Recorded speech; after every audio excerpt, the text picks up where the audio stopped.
Isaiah 14. The Lord will have compassion on Jacob.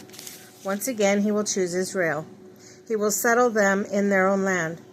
Foreigners will join them and unite them with the descendants of Jacob. Nations will take them and bring them to their own place. And Israel will take possession of all nations and make them male and female servants in the Lord's land. They will make the captives of their captors and rule over their oppressors. On the day the Lord gives you relief from their suffering and turmoil and from the harsh labor forced on you, you will take up the taunts against the king of Babylon. How the oppressor has come to an end. How his fury has ended. The Lord was broken on the rod of the wicked, on the scepter of the rulers, which in anger struck down peoples. With unceasing blows and in fury subdued nations. With relentless aggression, all the lands are at rest and at peace. They break into singing. Even in the junipers and the cedars of Lebanon gloat over you and say, now that you have been laid low, no one comes to cut us down. The realms of the dead blow all astir to meet you at your coming. It arouses the spirits of the departed to greet you. All those who were leaders in the world and make them rise from under their thrones. All those who were kings over the nations, they will all respond and will say to you, you have also become weak as we are. You have become like us. All your pomp has been brought down to the grave, along with the noise of your harps. Maggots are spreading out beneath you, and worms cover you. How you have fallen from heaven, morning star, son of the dawn. Have you been cast down to the earth?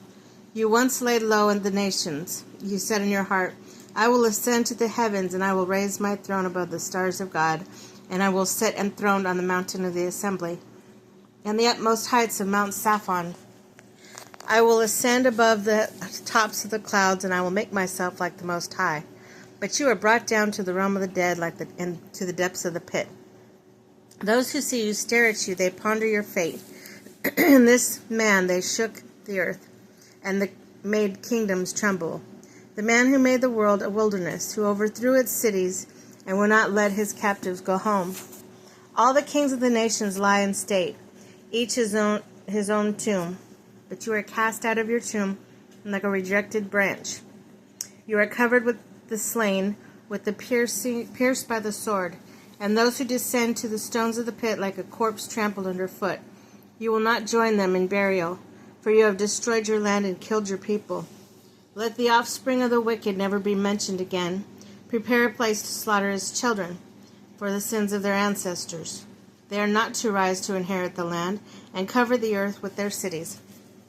I will rise up against them, declares the Lord Almighty, and I will wipe out Babylon's name and survivors, and her offspring and descendants, declares the Lord. I will turn her into a place for the owls and into swamp land. I will sweep her to the broom of the destruction, declares the Lord Almighty. The Lord Almighty has sworn, surely as I have planned, so it will be. And as I have purposed, so it will happen. I will crush the Assyrian in my land. On my mountains I will trample him down. His yoke will be taken from my people, and his burden removed from their shoulders. This is the plan determined for the whole world. It is the hand stretched out over all nations. For the Lord Almighty has purposed, and who can thwart him? His hand is stretched out, and who can turn back? The prophecy against the Philistines. The prophecy came in the year of King Assad died. Do not rejoice, all you Philistines, that the rod that struck you is broken. From the root of all the snake that will spring up a viper, its fruit will be darting venomous serpent. The poorest of the poor will find pasture, and the needy will lie down in safety. But your root will destroy by famine, and it will slay your survivors. Wail, you gate, howl, you city, melt away, you Philistines. A cloud of smoke comes from the north, and there is not a straggler in its ranks. What answer shall be given to the envoys of that nation? The Lord has established Zion, and in her his afflicted people will find refuge.